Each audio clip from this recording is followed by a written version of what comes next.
présent à chaque souffle.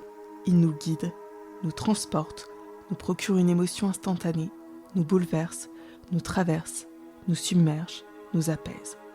Qui est-il ? Derrière cette énigmatique description se cache l'odorat.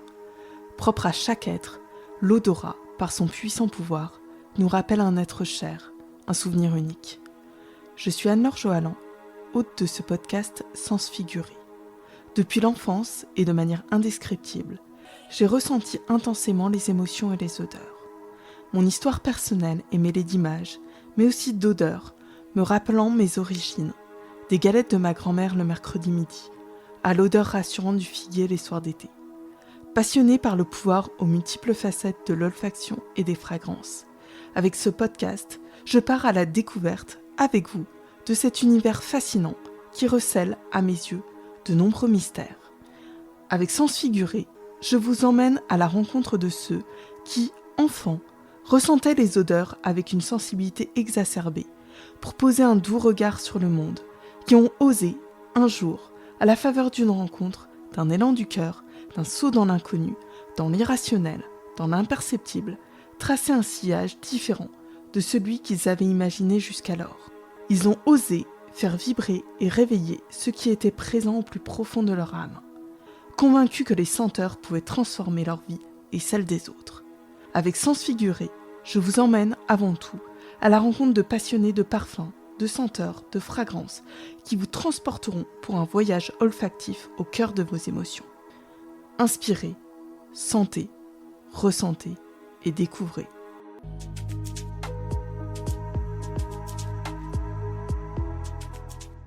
Je profite de la diffusion de cet épisode pour vous annoncer que la première soirée du podcast Instant Sens Figuré aura lieu le 4 juin prochain à Paris. Dans un cadre intimiste, au cœur du Marais, je souhaite vous réunir pour vivre des instants au-delà des ondes et créer des synergies. Faten, la fondatrice de Crème des Crèmes et invitée de l'épisode 46, a imaginé un cocktail dînatoire autour des saveurs qui ont bercé mon enfance. Pour vivre cette expérience et vous rencontrer, inscrivez-vous via le lien en bio sur la page Instagram de Sens Figuré ou via le lien indiqué en description de cet épisode. Je serai heureuse de partager ce premier instant Sens Figuré avec vous.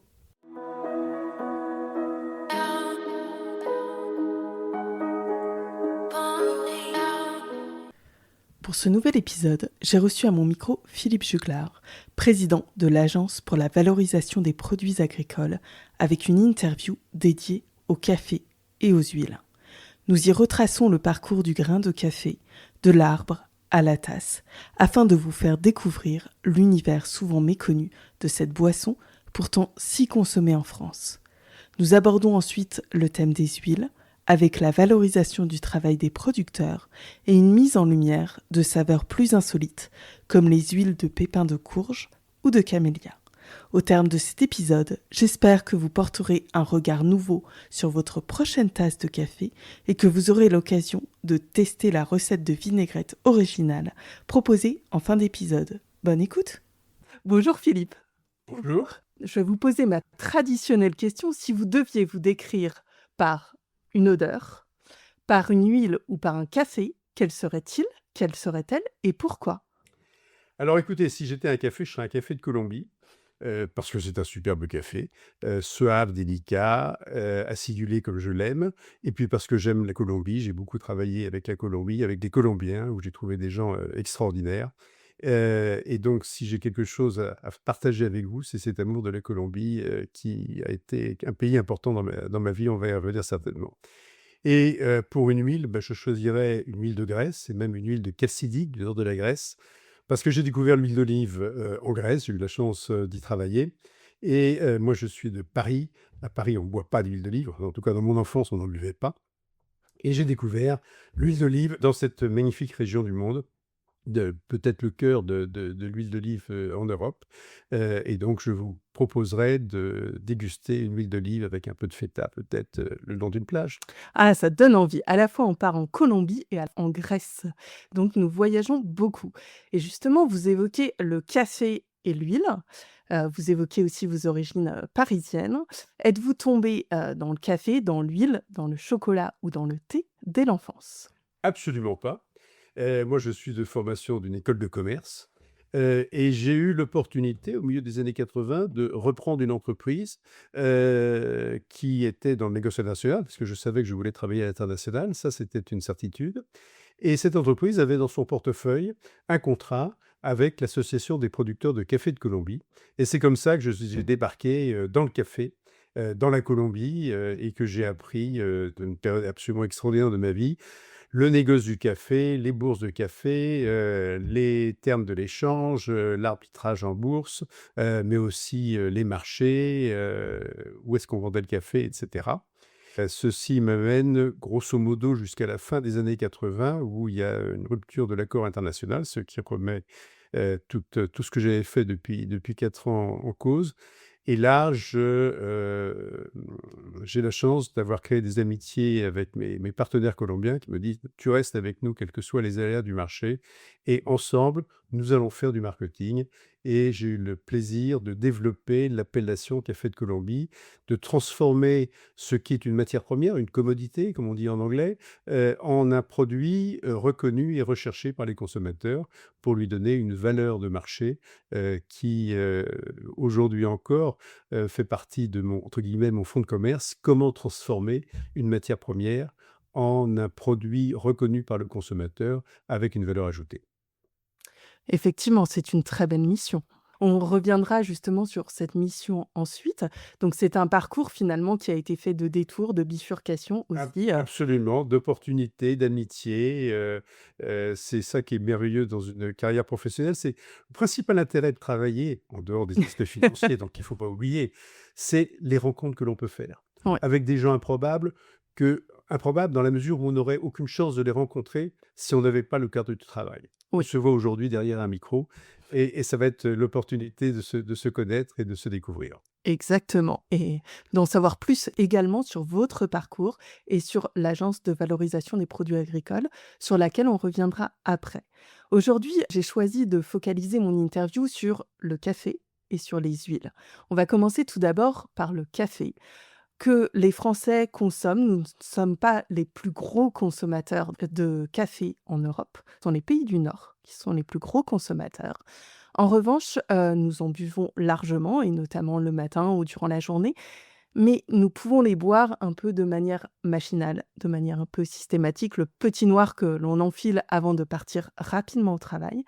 Mais je souhaiterais qu'on revienne plus largement sur le grain de café et son chemin ou sa route pour aller jusqu'à la tasse de café, dans les coffee shops parisiens qui fleurissent aujourd'hui. Vaste question. Oui, on Et va y aller et étape par étape. et je vais vous la mettre en plus, je vais vous la complexifier parce qu'on va la mettre dans une perspective géographique et historique. Je reviens au XVIIe siècle, lorsque le café, arrive en Europe, il arrive, à peu près en même temps à Vienne, à Venise, à Paris, à Londres. Et la France, là, va jouer un rôle, extrêmement important puisque c'est, du jardin des plantes à Paris, que le café va partir, vers les Caraïbes, et des Caraïbes et de Saint-Domingue en particulier, Hispaniola à l'époque, le café va ensemencer toute Amérique latine. Donc la France est quelque part, derrière la production de café en Amérique latine, et il y a d'ailleurs toujours, là-bas une variété de café qui s'appelle le Bourbon, Mmh. donc on comprend bien d'où cela peut venir. Ça, c'est la première étape du café et on est au fin du XVIIIe siècle, la Saint-Domingue représente 80 de la production mondiale, d'une consommation qui est Mmh. évidemment beaucoup plus faible qu'aujourd'hui. Le café coûte très cher, à son arrivée à Paris, du temps de madame de Sévigné, 1 kilo de café vaut à peu près ce que vaudrait aujourd'hui 1 kilo de caviar. C'est vous dire la valeur de la chose, hein. Mmh. C'est un produit qu'on pouvait, boire à Exceptionnel. la cour, mais c'est pas un produit populaire du tout comme il l'est aujourd'hui. Arrive, je passe très vite, arrive la guerre de 14 et nous sortons ruinés de la guerre de 14. On n'a plus les Mmh. moyens d'acheter du café, en Amérique latine et là, la France va participer à la deuxième phase de développement du café. Nous recherchons dans nos colonies un café qui soit compatible avec les climats de nos colonies Et nous trouvons dans le bassin du Congo un café de type Robusta que nous allons ensemencer dans toutes nos colonies africaines et même au-delà. Puisque ce café, nous allons l'emmener notamment en Indochine, le Vietnam Oui. d'aujourd'hui, qui est devenu aujourd'hui le deuxième pays producteur du monde. Donc la France, de par son action, est présente sur énormément de pays producteurs, sachant que le café peut pousser grosso modo dans toute la région intertropicale autour de l'équateur. Alors cette consommation de café, venant de nos colonies, à relativement bas prix, est devenue, comme vous l'avez dit très justement, une consommation populaire. Le café, c'est comme le pain ou le saucisson, c'est le produit de tous les jours. C'est pas un produit de gastronomie au départ. Et c'est un produit au, de- au goût duquel les Français des années 60 ils sont habitués à des produits, et c'est d'ailleurs de près pour le vin, hein, beaucoup plus durs, beaucoup plus forts que ceux que l'on consomme aujourd'hui. Donc les Oui. cafés africains ont toute leur place. Et quand j'ai commencé à travailler avec les cafés de Colombie, donc milieu des années 80, et que j'ai amené un paquet de café à ma maman, elle m'a dit: «Mais qu'est-ce que c'est que ce café que tu vas vendre, mon pauvre garçon? C'est pas bon. C'est pas bon parce que je Le suis palais habitué». n'était pas Il n'était habitué. absolument pas fait à Oui. ces cafés. Et alors là, il faut regarder deux pays en perspective. Vous avez la France, qui boit du café, et pour lequel, jusqu'à très récemment, le café est un produit de base qui ne rentre pas vraiment dans le monde de la gastronomie. Même les meilleurs restaurants vous servent un café qui est comparable schématiquement à celui d'une brasserie. Et puis vous allez à Londres, pays du thé, où le thé est le produit de base et le café est un produit de gastronomie. Nous, le thé est un produit de gastronomie. Oui. Les boutiques de thé à Paris sont bien meilleures que les boutiques de thé à Londres. Mais le café, grosso modo, dans les pubs ou les restaurants de Londres, est globalement très supérieur à celui que l'on boit à Paris. Ah, c'est On s'est étonnant. échangé nos compétences. Parce que, comment dire, recherche d'excellence dans des produits qui n'étaient pas des produits du quotidien. D'accord. Bon, ça, c'est ce qui se développe jusque dans les années 90 à peu près. Pour vous donner l'état du marché à l'époque, le café est un produit qui est tenu par des grandes multinationales. Ça se vend à coup de publicité massive. C'est les grandes marques qu'on connaît. Et on vend le café à peu près comme des paquets de lessive, hein. C'est les mêmes principes Mm. marketing. Arrivent deux révolutions. Deux révolutions qui vont beaucoup nous marquer en termes de consommateurs. La première évolution, ça va être celle du commerce équitable, où tout d'un coup, les consommateurs vont se poser la question de leur responsabilité vis-à-vis du bien-être social des pays producteurs. Et donc, ça nous a permis de regarder le produit et les producteurs d'une autre façon. La deuxième révolution, elle nous arrive d'un endroit où on n'attendait pas le café, c'est-à-dire d'Australie, Australie, Nouvelle-Zélande, États-Unis, Grande-Bretagne, Europe du Nord, et ça descend ensuite sur les pays traditionnels de café que sont la France et l'Italie, c'est les cafés de spécialité. Et les cafés de spécialité, ça a été enfin la reconnaissance de la matière première café comme source de différenciation, et que deux tasses de café ne sont pas similaires et que vous prendrez un plaisir différent selon la façon dont, enfin, selon le pays, l'origine du café et selon la façon dont vous le préparez. Voilà très schématiquement l'histoire de la consommation et de la production de café. Alors, le parcours du café, pour répondre tout de même à votre question. Mais c'était bien cette mise en abîme justement de toute l'histoire du café aussi. Merci. Le café, il pousse sur un arbre qui est le caféier. Donc, vous avez compris dans mon histoire qu'il y a deux grandes variétés botaniques, les Arabica et les Robusta. Grosso modo, l'arabica pousse en altitude, dans des climats intertropicaux. Il a besoin d'avoir de la fraîcheur la nuit, il a besoin d'avoir une saison sèche, une saison de pluie. Et vous allez trouver d'extraordinaires arabicas partout où vous avez ces conditions pédoclimatiques. Donc vous avez l'Amérique latine, mais vous avez aussi l'Afrique de l'Est, vous avez aussi l'Orient avec l'Indonésie ou la Nouvelle-Guinée, par exemple. Papouasie-Nouvelle-Guinée. Et puis le café robusta, donc, qui pousse dans des terres plus basses, dans des régions humides et chaudes. Donc c'est le pays qui a été le deuxième pays producteur du monde, c'est la Côte d'Ivoire, où les Mmh. Français avaient développé le café, c'est maintenant le Vietnam. Et là, vous avez un café qui a, je dirais, dans la bouche, quelque chose de plus robuste, comme son nom l'indique, hein, de plus charpenté, mais qui peut atteindre des niveaux de finesse, lui aussi, quand il monte un peu en altitude. Alors, les altitudes, c'est pas les mêmes. Mmh. Dans le café arabica, on parle de 1500 ou 1800 mètres. Dans le café robusta, quand on est à 500 mètres, on a déjà une sacrée différence dans la tasse. Donc, produit sur des caféiers qui vont, grosso modo, nécessiter à peu près 3 ans pour arriver à un début de production significative. Alors ça, je m'arrête un instant là-dessus parce que 3 ans, c'est très long. Qui est capable aujourd'hui de dire quel sera le prix du café dans 3 ans? Personne. Et donc, on laisse les paysans et les pays producteurs face à des décisions que personne ne veut prendre à leur place, car le risque est énorme. Et cette notion du temps, c'est ce qui va différencier la vision du café selon les différents interlocuteurs que vous rencontrez dans la chaîne caféière. Le paysan travaille à 3 ans et ensuite il va travailler saison par saison. Il a une récolte ou 2 récoltes par an. À l'extrême inverse, vous avez le courtier en bourse qui travaille à la seconde, toujours Mmh. sur le café.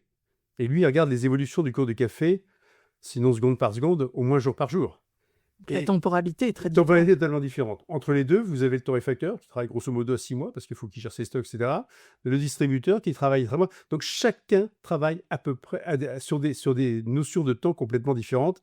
Et il faut que tout ce monde cohabite.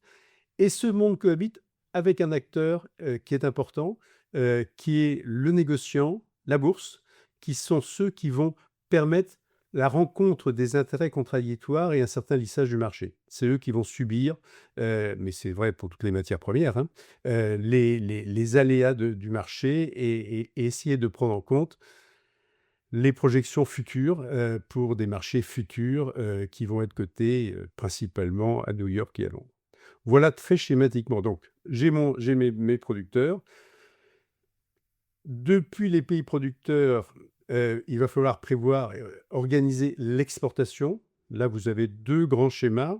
Soit les producteurs se regroupent en coopératives, ce qui est tout de même de plus en plus fréquent, en particulier en Amérique latine, soit des négociants nationaux, des exportateurs, vont organiser le ramassage de la matière première et l'amener vers les ports, en sachant que le café, il prend sa valeur et son existence internationale le jour où il est dans un port et où il peut être «vu» entre guillemets, par des acheteurs. Problème d'organisation de logistique, on va envoyer le café essentiellement par bateau vers les lieux de consommation qui sont historiquement l'Europe, les États-Unis, avec, comme vous l'avez dit tout à l'heure, des différences de consommation importantes par pays. Schématiquement, le café se vend plus quand il fait froid et donc on vend plus de café en Europe du Nord qu'en Europe du Sud. L'Italie, qui est le pays du café Oui. pour tout le monde, est un petit consommateur de café, toutes choses Et égales, dans par ailleurs. l'imaginaire collectif, moi, j'avais été étonnée quand j'avais vu les statistiques. Je crois que c'est la Finlande, le plus Oui, gros c'est le plus consommateur, gros consommateur. alors que dans l'inconscient collectif, c'est davantage l'Italie. Absolument. Alors, la Finlande, il y a le froid, hein, on a envie de boissons chaudes quand il fait froid. Il y a aussi les habitudes de consommation. On boit du café toute la journée, on mange avec du café. En Italie, comme en France, on boit du vin avec Oui. nos repas. Et le café, c'est le ristretto du matin avant d'aller au bureau, et on le prend dans un petit bar et non pas chez soi. Et puis, ça va être éventuellement après les repas. Et encore, c'est moins sûr qu'en France. Donc, on est effectivement sur des consommations beaucoup plus faibles que dans des pays où on a du café filtre que l'on peut boire toute la journée sans que votre sommeil en soit entaché. C'est vrai. Donc une fois que le grain de café a quitté, les ports, Il va être entre les mains, en général, du négoce international qui a fait ses arbitrages en bourse, qui l'amène et qui le stocke en Europe, vendu à des importateurs de café qui, eux, vont se charger de la distribution du café aux torréfacteurs. Le torréfacteur, c'est cet intermédiaire qui va prendre le café vert qui lui arrive de l'étranger pour le torréfier localement et le distribuer soit sur le marché domestique, soit sur le marché de l'hôtellerie et de la restauration. est-ce que la torréfaction peut se faire dans le pays d'origine? Oui, bien sûr, rien ne s'y oppose. Alors, rien ne s'y oppose aujourd'hui. Le café est un produit diabolique qui se garde relativement bien quand il est vert et relativement mal quand il est torréfié. D'accord. Qu'est-ce qui se passe quand il est torréfié? C'est qu'on a fait sortir les graisses et les graisses, ça s'oxyde. Donc le café devient rance, oxydé et c'est pas bon du tout. Alors aujourd'hui, on a des procédés d'emballage, qui permettent de garder ce café beaucoup plus longtemps. Donc on peut aujourd'hui se permettre de torréfier dans les pays d'origine. Le commerce de l'exportation de café torréfié à l'origine est encore relativement faible. Une raison historique et coloniale, hein, l'industrie, elle était en Europe, aux États-Unis, et on ne Mmh. la mettait pas dans les pays producteurs. Et la consommation se faisait en Europe ou aux États-Unis. Les pays producteurs de café, en moyenne, ne sont pas consommateurs de café. C'est un produit, c'est un produit de commerce, c'est pas un produit de consommation. Alors, les choses changent très vite en ce moment, hein. Par exemple, le Brésil, qui est le premier pays producteur du monde, est aussi le Brésil, le premier client du café du Brésil. Donc c'est aussi un consommateur important. La consommation dans des pays comme l'Indonésie, comme la Colombie, comme le Mexique, augmente peu à peu et donc les marchés nationaux deviennent importants. Ce qui veut dire qu'il y a une torréfaction nationale qui se met en place et qui aujourd'hui a les moyens industriels éventuellement d'exporter. Mais le café, il prend sa valeur quand il est sur le marché et quand la marque est connue, reconnue par le client final. Et ça, c'est une autre paire de manches. Donc aujourd'hui, les exportations de café torréfié qui se font depuis l'origine sont plutôt pour des cafés de qualité moyenne ou médiocre, en particulier le café soluble, transformé dans le pays d'origine et vendu ensuite, par exemple, à marque distributeur en Europe. Très bien, je vous remercie. Et concernant aussi le changement climatique, nous assistons à un changement climatique. Est-ce que cela a des impacts aussi sur la culture du café, sur les zones de production ou de récolte du café? Alors, je vais peut-être vous dire quelque chose qui va vous choquer. Non. Euh, il est très difficile d'analyser la réalité du changement climatique globalement. J'étais il y a 2 ans, dans un institut de recherche en Colombie qui n'a pas constaté, dans les zones caféières, aujourd'hui, de changement climatique. Il y a des changements de rythme de pluviométrie, il y a des Oui. changements d'intensité de pluie, il y a le phénomène du Niño, de la Niña, mais c'est pas vraiment nouveau. Alors ça, c'est pour vous dire que ça dépend pays par pays. Alors il y a une réponse à ça, qui est, le fait que, par exemple, dans les pays d'arabica, on va remonter un petit peu, la plantation des caféiers pour retrouver un peu de fraîcheur. Donc c'est une première réponse. Heu, Moi, je dirais que, l'impact, sur le marché du café beaucoup plus important, que le changement climatique, c'est l'évolution économique des pays producteurs. Ramasser du café, c'est le pire métier qui existe. Et si on arrive à sortir des prix aussi bas pour le café, de matières premières, c'est parce qu'on paye des ouvriers agricoles une misère. Or, aujourd'hui, l'ouvrier agricole, il a la possibilité d'arbitrer sur un autre travail, moins fatigant et mieux payé. Et le vrai problème, c'est d'avoir une main-d'œuvre qui accepte de faire la récolte du café. Dans les pays, ce qui sont la majorité des pays producteurs de café de bonne qualité, dans les pays où la récolte doit se faire à la main. Donc, s'il y a une pression sur la production de café et sur le prix du café, elle va se faire grâce ou à cause des ouvriers agricoles qui vont demander assez légitimement d'avoir une meilleure rémunération pour Non. faire ce métier difficile. Ça, je crois que c'est le principal phénomène qui explique l'évolution des choses et l'évolution du café. Mais pas seulement du café d'ailleurs. Oui, l'évolution, de manière générale. Exact. Et également sur le cacao, ça doit être la même problématique, non? Oui, alors le cacao a comment dire, des aléas de cours encore plus importants que le café. On a eu une flambée des cours là, ces Mmh. dernières années, ça semble retomber, mais il y a effectivement tout à fait les mêmes phénomènes. Alors, sachant que le cacao, en plus, se stocke beaucoup moins facilement que le café. Le café, vous pouvez le garder pendant des années en stock. J'ai vendu des cafés d'hiver qui avaient 10 ans de stock derrière eux. Est-ce qu'il est d'ailleurs bon de conserver le café très longtemps? Est-ce que c'est comme le vin, finalement, en le conservant plus longtemps, il se bonifie avec le temps? Alors, Ça en plus, ça dépend des vins, mais oui, alors, et ça dépend des cafés.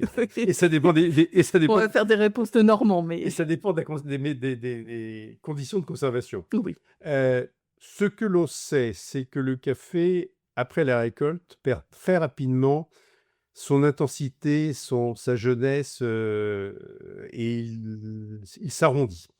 Je connais un très grand torréfacteur parisien, qui systématiquement mettait ses cafés à leur arrivée 6 mois en stock avant de penser à les torréfier, de façon à ce qu'ils s'arrondissent. On perd du charme, mais on gagne de la certitude industrielle, hein. C'est toujours le même Oui, arbitrage, nécessaire. J'ai eu entre les mains des cafés qui avaient, 2-3 ans et qui étaient, tout à fait, merveilleux pour des pays comme la France ou l'Italie qui n'aiment pas l'acidité. Et donc, là, c'est un critère de bonification, et quand j'avais des lots de café un peu anciens, je le faisais savoir à mes clients en leur disant: «Vous savez, j'ai un café qui va vous intéresser parce qu'il a quelques années de stockage et donc il va être bien bien arrondi», si je puis dire, si vous me permettez d'accord. ce mot. Par contre, pour aller vendre, en Europe du Nord, on aime l'acidité. Là, il valait mieux avoir des récoltes très fraîches. Donc on peut garder le café jusqu'à 2-3 ans si on le garde dans des bonnes conditions, il y a aucun problème. Après ça, honnêtement, au bout de 10 ans, ça ressemble à de la paille. Heu, ça ressemble à de la paille, et alors je vais être très méchant, vous avez un très bon café d'Amérique centrale, il a 7-8 ans de stockage, bah, il va ressembler à un café du Brésil. Donc il y a une décote de qualité et une décote de prix, parce que, bah, il n'a pas tout à fait les mêmes qualités qu'au départ. D'accord. Donc le café ne s'arrange pas. L'huile d'olive non plus d'ailleurs, hein. On reviendra On après y reviendra sur après. les huiles, mais effectivement et moi, mon podcast est aussi centré sur les sens. Comment bien déguster un café? Alors, c'est après, ça dépend, effectivement de la torréfaction, mais pour déguster pleinement les arômes d'un café, quand on boit un café, qu'est-ce que vous pouvez nous conseiller? Après, ça dépend si c'est un expresso ou Alors non, voilà, ça ça dépend mais ça mais quand dépend vous avez alors une tasse de café devant vous, hem comment le sentir pleinement, le déguster pleinement? Alors, je vais revenir d'abord sur ce problème de l'heure, puisqu'on en parlait. Vous n'avez pas besoin ou envie du même café au petit déjeuner, après le déjeuner ou dans l'après-midi. Et donc, il faut savoir choisir son café et sa préparation en fonction de ce que vous avez et besoin, au moment de la journée. Par exemple, le matin au petit déjeuner, vous avez besoin de liquide, vous avez besoin de vous hydrater, et donc le bol de café, si c'est le café, votre boisson, est indispensable. Ça, c'est de façon générale. Comment déguster le café? Vous n'aurez pas le même plaisir selon la façon dont vous allez le préparer.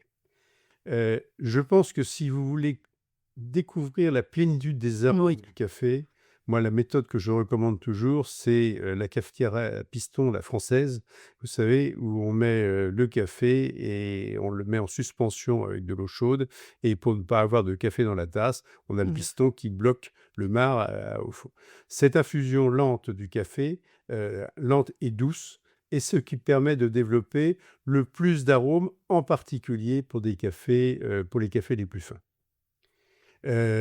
Si vous préférez, la douceur de la crème et l'agressivité d'un café un peu stimulant, bah, l'expresso est incomparable et il a l'avantage de la facilité. Oui, effectivement, on a juste à appuyer sur le bouton, Exactement, et maintenant on a des machines, où le grain est moulu, en plus sur place, à la minute. exactement.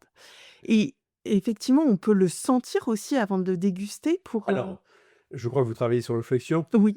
donc il y a tous les phénomènes de rétro-olfaction, donc alors, je vais commencer par la dégustation professionnelle du torréfacteur qui achète un lot de café. Donc, il reçoit son échantillon, il le torréfie de la façon optimum d'après ses références. Il va le moudre, il va le mettre dans un bol, et il va commencer par sentir ce café moulu. Parce que là, il y a plein d'arômes qui se dégagent, et qui sont des arômes qui se dégagent dans l'air et qui ne seront jamais dans l'eau. Donc vous avez déjà une premier aperçu du café, Mmh. et c'est un côté un peu déceptif du café. Le café dans la tasse sent toujours moins bon que le café moulu. Oui, c'est vrai. Mais oui. Oui, oui, oui. Donc sur ce café moulu, vous allez mettre, de l'eau, et puis vous allez attendre un petit peu que la chose refroidisse, parce que pour sentir, il ne faut pas que ce soit trop chaud. Donc vous allez laisser baisser la température, et vous allez à nouveau renifler votre oui, oui, je fais le geste en même temps que je vous parle, parce que je me vois en train de déguster. Vous allez, casser la croûte, parce qu'il y a une espèce de Ouais. croûte dure qui s'est faite, qui s'est formée au-dessus de la tasse, et là, vous allez prendre avec une cuillère spéciale, vous savez, une cuillère Oui. de dégustateur, une cuillerée de café, puis vous allez faire un gros pour bien Ouais. imbiber tout votre palais et c'est comme ça que vous allez, sentir le mieux le café. Alors c'est pas bon. C'est pas bon parce que vous allez faire un café très aqueux, pour qu'il ne vous agresse pas. Vous buvez un café tiédasse, ce qui est pas vraiment génial. Donc c'est pas un café plaisir, De mais c'est un dégustation. café qui permet de déguster, professionnellement le café. Dans le concours, on a 2 concours en fait. On a 2 jurys plus exactement. On a un concours avec 2 jurys. Il y a un jury professionnel qui va déguster de cette façon-là, parce que ce sont des professionnels du café, ils savent ce qu'ils doivent en espérer, en attendre, ou refuser. Et ce jury technique, on va lui demander 2 choses: d'éliminer ce qui n'a aucun intérêt ou ce qui a des défauts. On va revenir sur la notion de défaut si vous voulez, et de nous classer les cafés en catégories homogènes de dégustation. Qu'on déguste des choses qui soient de la même famille. On va pas Oui. comparer des torchons et des serviettes. Donc on met, les torchons ensemble, les serviettes ensemble, les gants de toilette à côté et cetera. On trie On le on trie linge. le linge, exactement. Et une fois qu'on a fait ce tri et qu'on a éliminé ce qui était sans intérêt, on va, faire venir présenter ces cafés à un jury gastronomique qui, lui, va déguster le café avec 2 modes de préparation possibles, un mode expresso et un mode filtre. Sachant que le café, enfin les modes de préparation vont favoriser tel ou tel type d'arôme. Et donc le producteur qui nous envoie ces échantillons peut choisir l'un ou l'autre, ou l'un et l'autre, de ces modes. Et très souvent, le café n'a pas du tout la même appréciation et la même note, du Oui. même jury, selon la façon dont il est préparé. Oui, effectivement, et c'est pour ça que quand je vous demandais comment déguster un café, c'est vrai que suivant s'il est, fait avec une machine à filtre, café filtre ou espresso à grains, il va pas du tout dégager les mêmes arômes et on ne Absolument, choisit pas forcément non plus les mêmes, grains de café et les mêmes, absolument. provenances, En sachant que sur le café espresso, je faisais encore l'expérience hier, c'est pour ça que c'est encore frais, selon la mouture, oui. la température, L'eau qui est la utilisée, qualité de l'eau, ouais. vous allez changer, mais des tasses qui ne se ressemblent absolument pas. Vous voyez la difficulté pour le jury, parce que qu'est-ce que vous aimez? Moi, personnellement, j'aime des cafés, à extraction plutôt acide, donc je vais plutôt baisser la température de la machine. Tel autre va préférer au contraire, sentir des notes, disons sinon brûlées, moi je dirais brûlées, mais plus lui il dira caramélisées, parce qu'il aime quelque chose d'un peu plus musclé. Donc l'appréciation est très difficile et c'est un des travaux du jury, c'est de chercher pour les cafés expresso, pour chaque café, la façon optimum de le faire. Donc c'est un beau travail. Oui, oui, c'est un gros travail parce que je regardais les catégories de café Oui, justement, pour les concours. Donc il y a tout d'abord les dominantes: acidité, oui, douceur, puissance, rondeur, et chacune a des sous-catégories ou des variantes: fruité, floral, épicé, gourmand. D'ailleurs qui rappellent, la parfumerie, oui, tout ou à fait. boisé, épicé, et ensuite il y a des catégories et avec des descriptions. Donc effectivement, c'est très technique. C'est très technique et nous sommes les seuls à avoir cette description par catégorie. Hem, En général, aujourd'hui, malheureusement, et là vous allez, entendre quelque chose que vous avez pu entendre aussi dans le vin ou probablement peut-être dans la parfumerie. Les dégustations se font avec une seule note sur 100. C'est le grand principe de nos amis américains. On met tous les produits sur la table et puis on va leur donner une note entre, 0 et 100 et le meilleur produit est celui qui sera à 99. Nous nous sommes opposons violemment à ce type de dégustation qui est réducteur, qui est catastrophique pour le producteur et qui pousserait tous les producteurs à essayer d'atteindre le 100, c'est-à-dire de faire exactement la même chose. Nous, ce qu'on dit aux producteurs: «Gardez votre identité, votre originalité et essayez de faire le meilleur de ce que vous permet votre terroir». Oui, C'est le principe du vin, hein. Je vous rappelle que oui. dans un concours de vin, on ne juge pas l'excellence du vin en soi. Un vin est noté en fonction de la proximité de son profil organoleptique par rapport à celui de la dénomination d'origine. C'est comme ça qu'on déguste en France et on ne s'amuse pas à comparer un Côtes-du-Rhône avec un Bordeaux. Chaque région a sa spécificité, et alors je dirais ça c'est un principe hédoniste. on peut prendre son plaisir de 36 000 façons. Il y en a qui sont plus simples, il y en a qui sont plus complexes, il y en a qui sont plus cérébraux, il y en a qui sont plus lents, il y en a qui sont plus mais dans toute dégustation, il s'agit de prendre son plaisir et d'analyser son plaisir. Et ça, dans le café, on insiste pour le faire. Et donc, on va chercher dans chaque famille quelles sont les caractéristiques idéales de cette famille et donner la meilleure note aux cafés qui sont les plus reconnaissables, les plus extraordinaires dans sa famille. Oui, et ce qui paraît évident pour le vin. Il nous viendrait pas à l'idée de comparer un Côtes-du-Rhône, un Bordeaux ou un vin de Loire. Et ce qui, moi, dans un esprit plus néophyte, me paraissait moins évident pour le café. Mais Et quand ça, vous me le dites, c'est évident. oui, quand je le dis, Oui, mais je peux vous dire que c'est pas évident du tout. je n'étais pas la Et, seule. et nous avons eu un travail extrêmement compliqué. Je rends grâce à nos jurys, et en particulier au premier président de jury que j'ai eu, dont je vais vous parler, qui ont eu le courage d'accepter cette grille d'analyse qui n'existait absolument pas dans le café.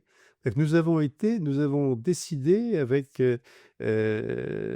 André, le président du jury, d'aller vers cette organisation par famille qui était totalement novatrice et que nous avons appris, c'est là que les choses rebondissent, nous avons appris à travers l'huile. Ah, Les huiles d'olive se dégustent comme ça.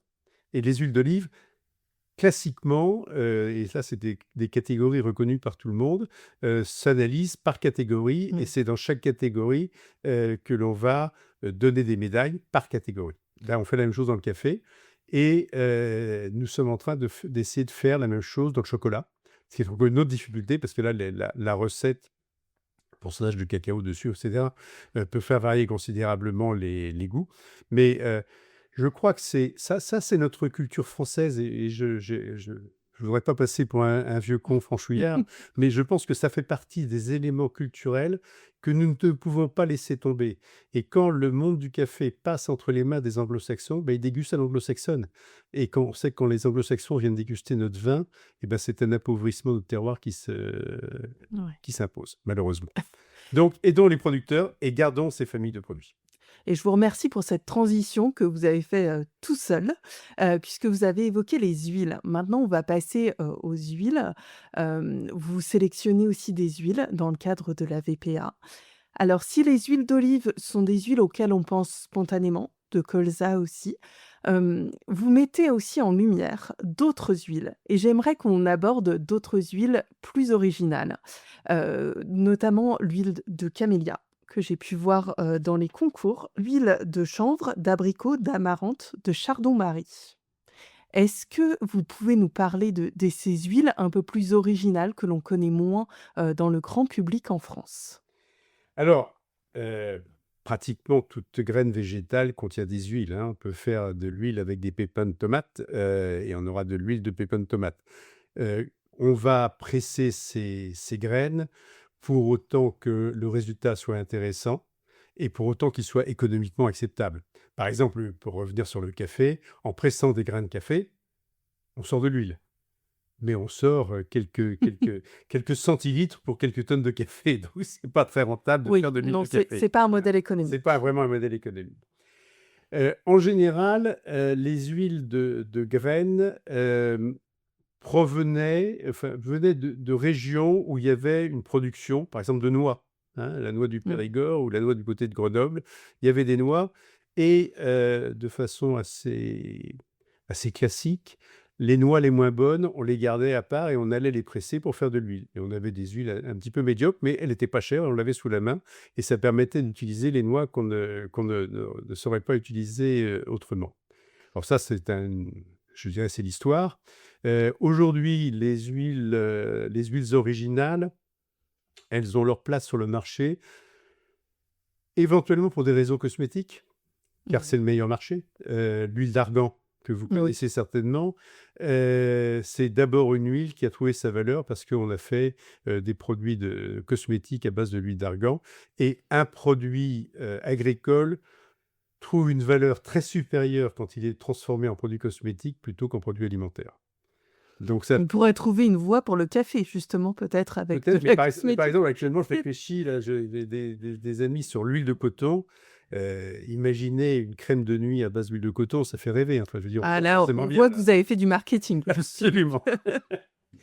Donc, l'usage, si je reviens sur l'alimentaire, heu, en général, les gens pensent huile de graine en fonction de propriétés, diététiques.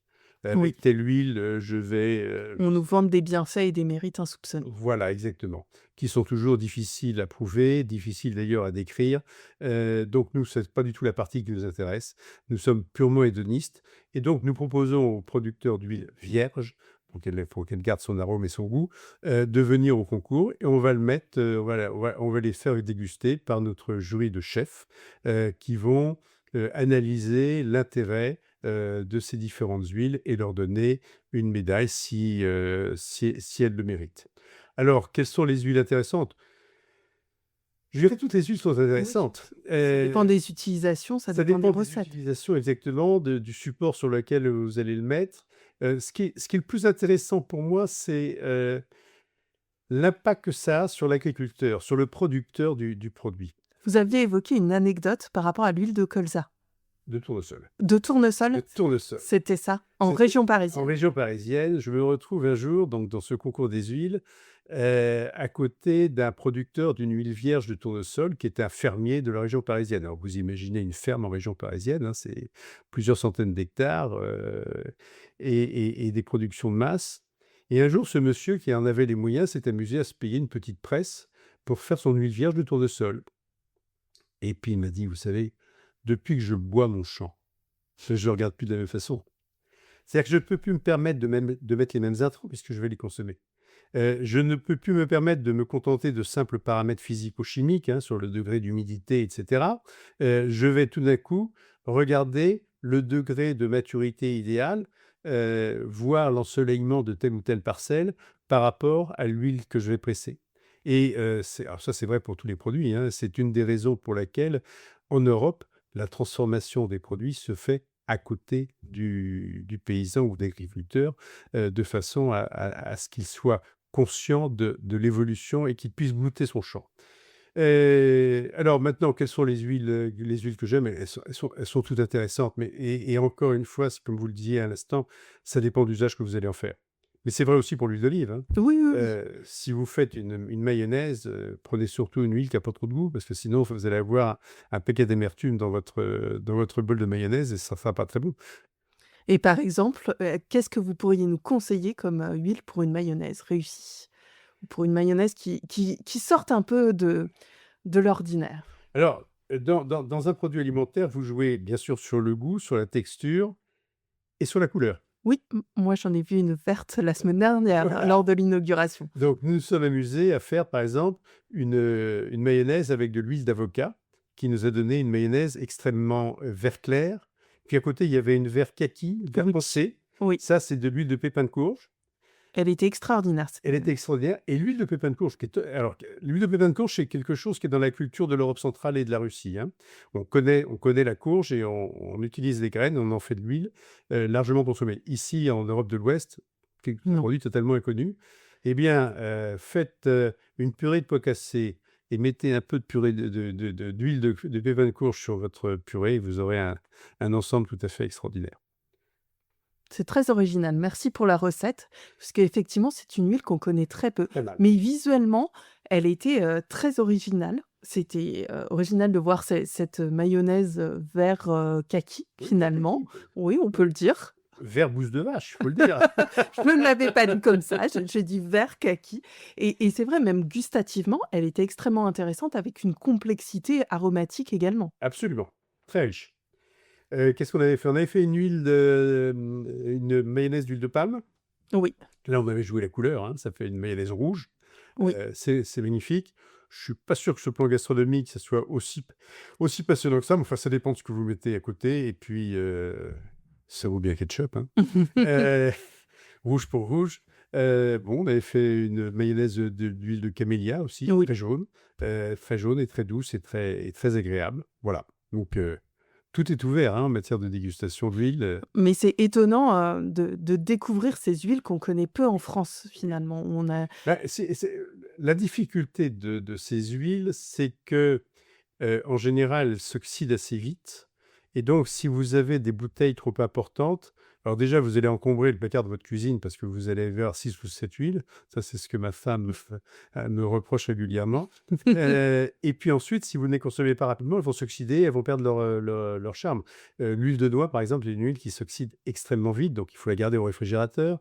Alors, ce que font les producteurs maintenant, c'est qu'ils ont des contenants de beaucoup plus petits. Oui. Et donc, vous avez 250 millilitres d'huile de noisette et ça, en plus, c'est délicieux. Oui. Donc, Avec des betteraves, par exemple, c'est voilà. excellent. Et voilà. Des Et petits pois aussi. ah, je ne connaissais pas, mais je vais tester. Et est-ce que vous pouvez nous parler justement de ces concours que vous organisez? Oui. Notamment la semaine prochaine. Alors, nous faisons un appel au peuple, si je puis dire, dans le monde entier. C'est la grosse difficulté du travail des collaborateurs de l'AFPA, c'est faire connaître notre concours dans le monde des producteurs, qui ne sont pas forcément des gens très médiatisés, Oui. et leur dire, vous savez, là-bas à Paris, il y a un concours et vous pourriez envoyer vos produits. Et Euh, vous allez les rencontrer, dans les pays d'origine ou dans les non, pays? non, on peut pas. On peut pas. L'économie du coup, ça ne permet pas, malheureusement. Dommage, dommage. J'ai personnellement un bon programme de voyage et j'en suis ravi, mais j'y vais plutôt pour remettre les prix que pour aller chercher les produits. D'accord. Par exemple, j'irai au printemps aux Philippines, qui nous envoient des cafés tous les ans et des chocolats.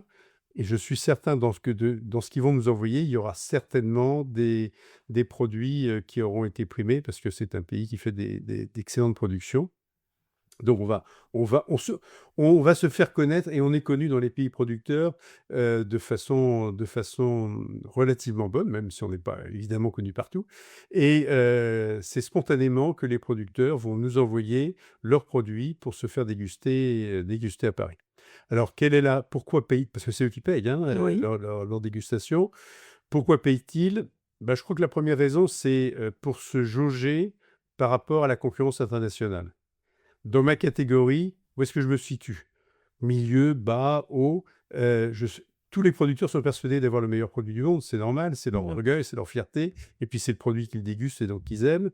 La remise en cause va leur permettre de savoir où est-ce qu'ils se positionnent et qu'est-ce qu'éventuellement ils pourraient améliorer. C'est ce que, en particulier sur un concours comme celui du chocolat, où les producteurs sont encore un peu néophytes, là, on a un gros travail de conseils, de discussions avec eux après concours pour leur dire, voilà ce que le jury a dit de votre produit et voilà peut-être ce que vous pourriez améliorer dans le process post-récolte ou dans l'élaboration du produit fini. Donc il y a l'appel, aux L'appel producteurs aux pour le jury. producteurs, les produits arrivent. OK. Comme je vous le disais tout à l'heure, 2 jurys, un jury technique, un jury gastronomique.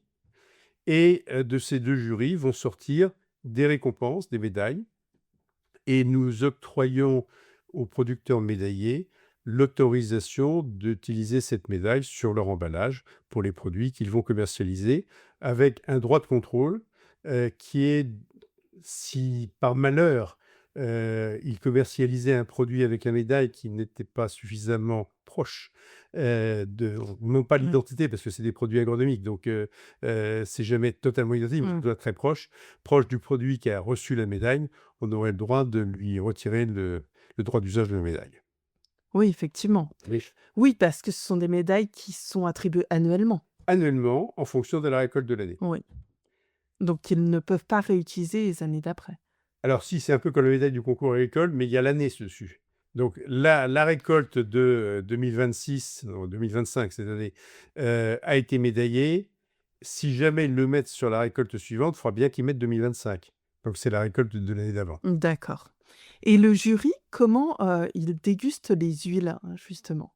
Quels sont Alors, les critères? Quels sont pareil? il y a un protocole de dégustation qui est assez serré, et qui alors je vais partir sur la dégustation de l'huile d'olive qui est hautement technifiée, parce que c'est quelque chose qui est, connu, que l'on pratique depuis 20 et quelques années maintenant. Hem, je vous ai dit que les huiles, on les classait par catégorie, et on les dégustait. En fait, c'est faux. On les déguste. En fonction des notes, nous affectons la catégorie. Et dans la catégorie, nous regardons celles qui sont les meilleures par rapport aux critères de la catégorie. Je vais essayer de m'expliquer. L'univers par catégorie est un univers discontinu. En mathématiques, vous voyez ce que ça veut dire? C'est-à-dire que ce n'est pas linéaire, mais il y a des, comme dans une écluse, hein, il y a des étapes. Et si vous mettez une huile d'un fruité doux, mais fruité doux relativement intense, si vous la classez dans la catégorie fruité doux ou fruité intense, ben vous n'allez pas avoir la même note parce que d'un côté, elle va être très forte et de l'autre côté, elle va être très faible. Donc, on essaye de déguster, on déguste les huiles dans le jury technique, on leur donne les notations et en fonction des notations, des attributs qui sont notés, on les affecte à une catégorie. Et ensuite, ces huiles, après avoir retiré celles qui n'ont pas d'intérêt ou qui auraient des défauts, on les présente au jury gastronomique, qui sont essentiellement des chefs, qui vont nous faire une dégustation plus j'aime pas. Alors, on va les assister dans la Oui, dégustation. parce que là Pour aussi, les c'est aider, très personnel. Hein. absolument. Pour les aider à regarder, à sentir, à déguster ce qui nous semble être les critères discriminants. Et en fonction de ça, on va avoir un classement des huiles et on va pouvoir remettre nos médailles. Aux heureux gagnants. Aux heureux gagnants. Et c'est toujours un moment délicieux de dire à quelqu'un qu'il a gagné. Oui. Là, on est quelqu'un de sympathique. Par contre, il y a 70% auxquels on est obligé de dire « vous n'avez pas gagné ». Et alors là, ils ne nous aident pas du tout. Ils peuvent retenter leur chance l'année suivante. Oui, et puis on essaie de s'expliquer. Et Oui. pour certains, moi, j'ai eu des séances extrêmement intéressantes où ils ont tout d'un coup découvert tout un univers. Je me rappelle d'une dégustation d'huile d'un pays du nord de l'Afrique qui était sorti du concours avec une note absolument infamante. Et donc le producteur vient me voir et dit qu'est-ce que j'ai eu comme note? Je n'ai pas une médaille. Je lui dis regardez les fiches. Il dit vous avez une note, voilà, vieux goudron. Ah oui. Absolument. Vraiment. Et alors il commence à me traiter d'horrible colonialiste. Enfin, les Français ne nous aiment pas, mais évidemment, il ne fallait pas que je m'attende à autre chose. Hein. Je dis attends, on va déguster ensemble. Hein, et puis on va regarder dans la même catégorie des huiles. Et on a fait une dégustation ensemble. Et tout d'un coup, il a compris. Il a pu progresser ensuite. Et il a progressé de façon considérable. Parce qu'en fait, en général, les défauts dans l'huile d'olive, c'est des problèmes de traitement post-récolte. C'est-à-dire que les olives traînent entre le moment de la récolte et le moment où elles sont pressées. Elles s'oxydent et ça donne des goûts parasites extrêmement désagréables. Donc, on est sur des trucs bien connus. Donc, nous avons supprimé ensuite le goût de goudron. Eh bien, il a supprimé le goût de goudron, absolument. Et il a été primé les années suivantes. Non, pas encore. Mais il va y arriver. Bientôt. Il va y arriver. Et justement, nous avons évoqué les concours de la VPA, mais le rôle de la VPA ne se limite pas au concours. Est-ce que vous pouvez nous évoquer déjà ce qu'est la VPA, son rôle, et aussi ses différentes missions? Alors, l'Agence pour la valorisation des produits agricoles, c'est une association sans but lucratif. On dit une ONG, d'autres veut être moderne, que j'ai fondée avec un ami négociant de café. On était tous les deux dans le café. Parce qu'un négociant, ça passe son temps à mélanger les qualités pour remplir des containers. Et donc, on est sur des qualités standards plutôt bonnes, mais simplement plutôt bonnes. Et les produits exceptionnels, ils disparaissent dans le lot. Et si nous avons la chance, en France en particulier, en Europe en général, d'avoir des institutions qui permettent de dégager, d'honorer les producteurs d'excellence, ce n'est pas forcément le cas dans des pays producteurs de café ou dans des pays moins développés et moins riches. Et donc, on a décidé d'organiser un concours pour faire connaître et reconnaître des producteurs qui avaient fait un effort particulier et qui gagnaient une médaille AFPA. C'est ça la première mission d'AFPA. Alors ensuite, notre mission, c'est d'aider ces producteurs en leur apportant les outils marketing pour qu'ils se fassent connaître et reconnaître. Éventuellement, par exemple, ça passe par, je parlais des Philippines, par des missions de remise de prix localement. Car pour le producteur, le premier intérêt d'avoir une médaille, c'est d'être reconnu dans son environnement personnel. Il n'est plus simplement le fou furieux qui passe des heures autour de sa presse ou de son torréfacteur. C'est quelqu'un qui a réussi quelque chose d'aussi extraordinaire que des fous à Paris ont reconnu la qualité de son café.